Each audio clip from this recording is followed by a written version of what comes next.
working on a mask that I'm going to turn into a mixed media canvas.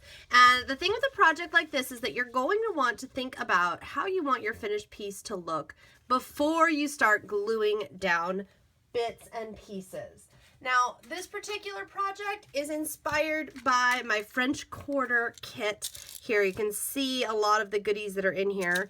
Everything's all mixed up in this one, but I've got buttons, I've got sequins, I've got pearls, beads, all kinds of fun stuff that are in here. So inspired by that, I am going to be creating this mixed media mask canvas project.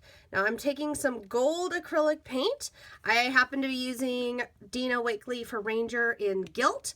Any gold paint that's acrylic paint would work.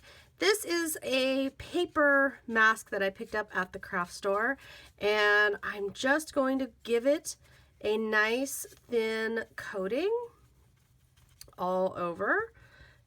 Okay, and I'm going to coat it front and back. Now the reason for this is I don't want there to be white spots that show when my project is complete. I don't want it to look funny, look silly, or look kind of awkward. And the big thing I don't want is I don't want to have to attempt to go and fill in gaps. Now on the back, I'm not going to worry about it being perfect. I'm just going to make sure, especially around the top and around the eyes, where potentially people will be able to see through from the front. Anywhere where they're going to be able to see through from the front, I'm just going to make extra sure the edges and around the eyes are covered. But other than that, we're not going to worry about it. Towards these edges, we're not going to worry about it because it's going to be glued down there. We just want it generally covered as far as the back goes. And I'm making sure inside the eyes gets a really nice coating. There's kind of a thin border there. That's really the most important spot. And now that I've done that, I can go ahead and finish painting. And you'll notice that I'm really just working with the amount of paint that I initially had. I don't want it to be a thick layer. I just want it just enough so that there isn't any white showing on the front, okay? And it's okay if it's not perfect. It's okay if there's a streak. The only thing we want to avoid here on the front is we absolutely do not want any areas where there's a big lump of paint on the front. That could affect our coloring and our work. So once it has its thin layer, and it might look kind of funny in some spots because the paper mask does have some texture to it. So just make sure that it's the mask itself and not your paint that you're seeing. If you see some kind of textured or lumpy spots, just make sure it's the mask itself, and then let this fully dry before we carry on to the next step. For my canvas base, this is just a canvas board. You could use a wrapped canvas if you prefer. And what I've started to do is in these two spots here, I took a stencil and some white paste, and I stenciled just a little bit of a Harlequin design. And now what I'm doing is just adding color medium. Couple suggestions you could use. I've got a distress ink pad here that I am putting onto a piece of plastic and then picking up with a water brush and adding color this way. You could use watercolors. Watercolors would be great. You could use pastels. I have some Prima oil pastels that are on this piece already as well. Basically, look at the colors you want and also look at the colors you have and figure out what will be a good fit for you, what will work well for you. I'm just kind of adding bits of color. I'm trying to keep it pretty light. I'm also trying to keep it focused around the areas where the stenciled paste are. I don't want to take over the entire background, but I do want a good amount. Now, another thing that you could be using here, you absolutely can use acrylic paint. In fact, this blackberry violet paint would be fantastic. I'm going to put a little bit of that on my piece of plastic, and I'm going to use a regular paintbrush for that. However, I will get that paintbrush, dip it in water first so that I can water this down. Now, if you apply your paint or your color medium and it's a little thicker or a little darker than you had hoped, and you're thinking, well, goodness, that's a little too dark, that's a little too much. While it's wet, give it a little spray of water and it will water it down, it'll smooth it out. You'll have a lot of fun with it. Now I'm just kind of brushing this over here, and again, if I just squirt it with some water, it's going to, and this works well with most acrylic paints that I've tried. It'll help me kind of blend this out. I can also, of course, grab a paper towel if, for example, the color is pulling up in a way that I don't want it to. I can grab a paper towel here and blot. But I really just want some little pockets of color here. And again, I'm kind of trying to go where I've got the stencil and the design. And I'm finding with the paint, if I'm using acrylic paint, to keep it fairly sheer and also just to keep things going in a way that I like. I'm really finding just adding a little bit of water kind of lets things blend out the way I like without a lot of fuss. So there you go. There's the start of it. And again, if I get little pools, I just kind of pick them off. I think that right about there is probably good for us. The other thing that I will add at this point is I will do a couple things. I will add in some Perfect Pearls mist, which will add an overall sparkle. And the other mist that I will add in Heidi Swap Gold. This will add actual gold sparkle. Another thing that I could add in, if I wanted to do some background stamping in, say, a black archival ink, that could be really nice. And I just take the lid off and flick some color on. I'm keeping in mind that my mask is going to go in this region and that I'm going to have feathers and plumes up on this side. So I'm kind of trying to keep that in mind as I create, so that I make sure to not spend a lot of time in the area where I know already that it's going to be covered up. And then again, the Perfect Pearls mist. This is biscotti. Any Perfect Pearls mist color would work. The great thing about these is that they will add an all over shimmer but not add color. So that's a really nice mix. I like to mix the Heidi Swap Gold mist, which will be very, very gold. I only shook it a little bit on those droplets. You're going to see the difference now, how much more vibrant these droplets are. I like to do that because it gives me a real depth in my pieces. That's how I get so much color, is by having all those different colors represented and different shades of gold. It adds so much. I love it. Now, again, if we're getting drips, and I don't want drips on this piece, just pick them up with my paper towel. Just lightly tap and dab. That's all I need to do. And then, of course, this needs to set aside and fully dry. To start with on my mask, I'm going to use PPA, Perfect Paper Adhesive by US Art Quest. And just outside of the eyes, I'm going to work around the eyes first. Just outside of the eyes. It does not have to be perfect, but I want a line of adhesive. I'm going to work one eye at a time. And then I'm going to dig into the kit and get out sequins and make sure, if I see like there's a couple stuck together here, just kind of pick at them, make sure they fall apart there. And the sequins are going to be what I start with around the eyes. I'm not sure what all I'm going to use here, but I want to kind of make sure that I've got a good little mix here of the green, the gold, and the purple sequins that are in this kit to kick this off with, because I think that they're going to be a lot of fun. Now you can work with your fingers, or if you prefer, or if it works easier, if you have a pair of jewelry pliers, a pair of tweezers, something like that, that could work as well. And what I'm going to do is I'm going to try not to think too much about colors and if things are lining up just right at the eyes, but not going into the eyes. I'm just going to start lining up my sequins. And again, I think it depends on how you work or what surface you're working on. I find that the pliers or a pair of tweezers work really good because it keeps my fingers don't get all full of glue, and usually they work a little better than, say, if I was just coming in here with my fingers. So I am just going to repeat this process. I'm just going to put these sequins all the way around the eyes.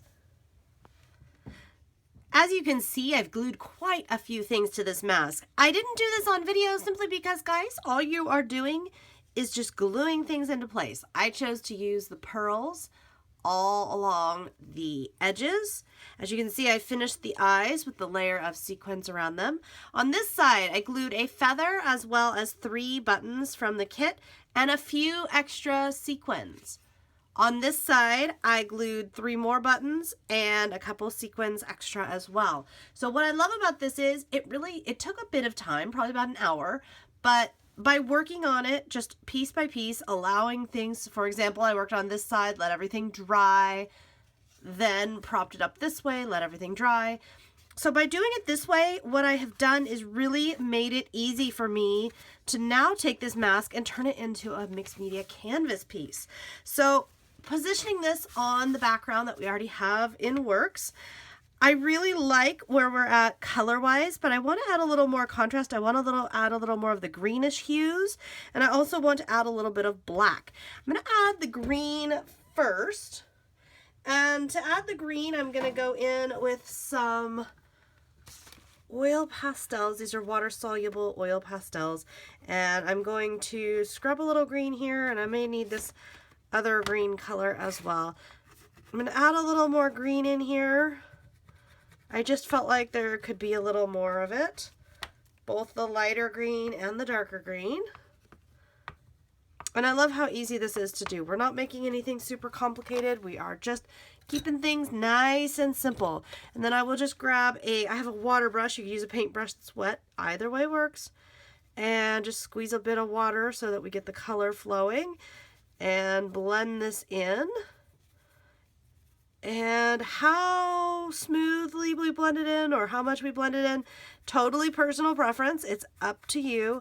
I'm not going to do I'm not going to try to blend it super, super heavily, just because what I'm going to do instead is just kind of dab at the edges while it's wet with a paper towel, which will help me soften things, because as you can see, the green is very, very vibrant compared to some of the other colorings.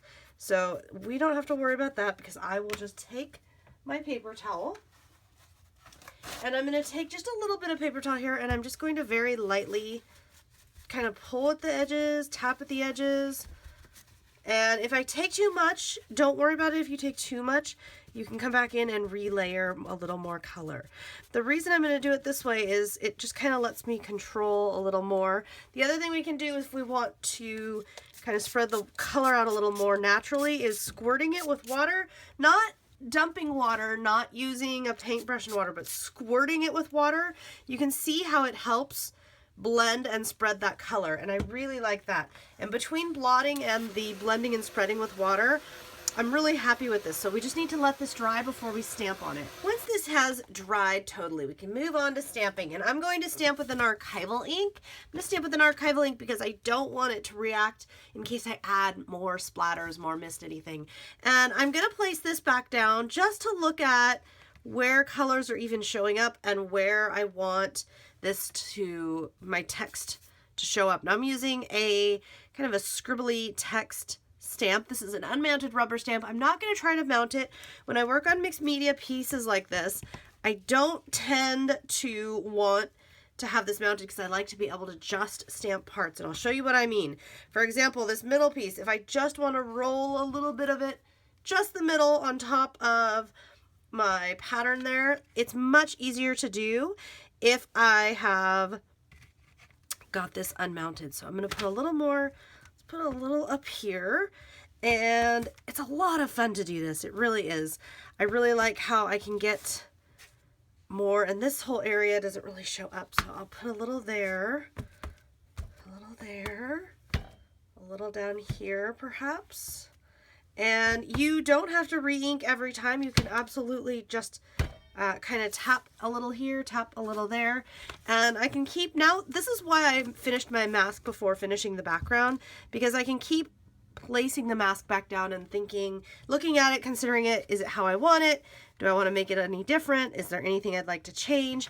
One of the things I was looking at is if I wanted to add some white feathers, perhaps some white feathers that I painted or dyed behind it, but I feel like that's just more than I need. I feel like we're at the point where we're ready to go ahead and glue this mask down and finish this piece. So let me show you how I'm going to do that.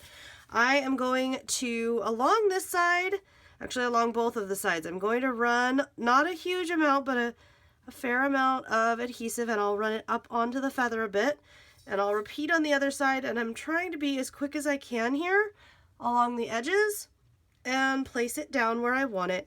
I can adjust it. It's okay. This is a very forgiving adhesive. But once it is down, and I'm going to need a little more on this side here. Once it is down, what I'm going to want to do, and I'm just adjust that a little bit, is come through here and add a little bit more. So I'm just coming through here and reinforcing, and for the moment it's going to look like, oh my gosh, she's got so much liquid adhesive going right there. And this side I'm just lifting it up a little bit to add that more. But what's going to happen, and for now, the way that this liquid adhesive works, for the moment, it's going to not hold. In other words, I can still move this around. It's going to be very, very flexible. And for example, if I wanted to scoot that up a bit, I could. The only thing I will do if I move it, I will just kind of use my finger to wipe away any excess adhesive that's not touching the mask, that's not anywhere near the mask, just because I don't want there to be a big lump of unexplained liquid adhesive. It'll be clear, but there would still be some texture to it if there was a lot. So if there's a little bit, don't worry about it, but if there's kind of a lot there, you can do that. And then I'm turning this upside down just so I can take a look at it from the other side, and right now I am happy with it. Right now, looking at this, I feel like it's got enough adhesive, it's gonna glue down nicely. If I needed to, I could add a little more in right now, but what I think I'm gonna do instead is just let this completely dry before I try to add any more. What I will add though are a few more sequins and finishing touches here. This is the new leaf kit, and it has really, really pale green and also white beads that are almost clear, but they've got a tint of white to them. These are actually the colors that I want to use bead-wise for this. I'm trying to get really, really pale just to get a little bit of difference there. So I'm using those. Nothing wrong with mixing it up, you know, with your kits or your embellishment jars or what have you. If you want to mix and match some stuff, please go right ahead and do that. And then what I'll do is I'll grab a couple of buttons as well as some sequins and pearls from the French quarter kit. And I'm just going to place these over here to the side so I've got them ready to use. And then I'm just going to kind of take into consideration what I've got going here on the mask and what I feel like would make a good statement or add to the piece here. Now, this is another trick here. Because not very many points of this mask are actually going to be glued down to my canvas, adding these buttons right at the edge and adding a very hearty amount of liquid adhesive here, this is actually going to help stabilize things. So it's kind of a tricky little thing that I'm doing here, because it is going to just make things pretty, but it's adding stability and it's serving a purpose besides giving it a little extra flair. And then I'm gonna just kind of go down this way with a couple dots here for a couple of sequins, just to kind of tie together my embellishing and my dimension from the piece, from the mask onto the background and piece. Love that. So put a little bit of there, and we'll put another one here. Okay, and I could put a button as well, another button as well. And in fact, I might. I think I would put it right in here, actually, right in here, so it can kind of tuck in to this area where the glue is gonna stop supporting as much. Okay, so I like that a lot. And then a few more of these little beads here. I love being able to mix and match, you know, my various embellishment kits and jars and all that fun stuff. And sometimes, you know, sometimes the colors you have right there in front of you in one kit are all you want. Sometimes you want a little something different. And either way totally works. So much fun. So let me tuck this guy in there as well. That guy's going to help us support too. And now I'm just turning this to the side. And I'm going to work on this side as well. And I'm going to do the same exact thing. Actually, there's already quite a bit of liquid adhesive there. So I am going to look, and there's not really a really rich green button over here. So I'm going to start with that. And I am going to just get a nice dollop of adhesive going there so that this guy really has a strong base. And then I can just add from that point not quite the same as the other side, but kind of similar. Adding this, you know, adding a few little touches here and there, adding a few little sequins. This is such a fun piece. It's been so much fun to make, and I am making this piece to display at the trade show with the line, but you know what? I think this one, assuming it comes home in one piece from the trade show, I think this one's going to end up on my wall because it is just that much fun. I love it. I love it even more than I thought I was going to, and that's always fun with these kind of pieces. Okay, so looking at that, I do want one more light green pearl. Love those half pearls, can never get enough of those. Want one of those there, and then right in here, and this is what I was talking about adding stability, right in here, I'm gonna put a big lump of glue, and we're gonna shove this purple, dark purple button up in there so that it hits the point where the button is up against the mask, where the mask is rising up. And what that is going to do, why the heck would May do that? Well, what that is going to do is it's going to add just that extra layer of support. There's not a lot going in there. There's not a lot supporting that spot right there. That's just going to help it out a little bit. And now, just finishing touches here, a few more pearls, a few more sequins. I do love my sequins, and they're so perfect for a party piece like this. It's so perfect. Yeah, I think this is going to have to become part of my seasonal spring, not spring, winter, I suppose, but pre-Easter display. I think this will be a lot of fun, although I don't know, it's my colors, so I may just put it up here in the studio and keep it year round. And I'm going to put a little button up here at the top of this point as well. Since this point doesn't have the big feather like the other side does, I think that'll help.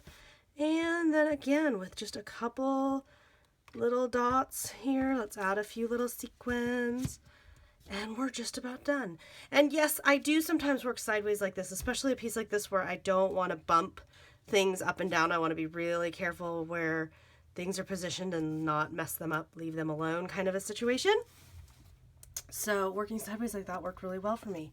Okay guys, that is the tutorial for this piece featuring new embellishments from 28 Lilac Lane by Buttons Galore and More. I hope you have enjoyed my tutorial process here. If you have any questions, feel free to leave me a comment over on YouTube or stop by my blog. I'll see you next time.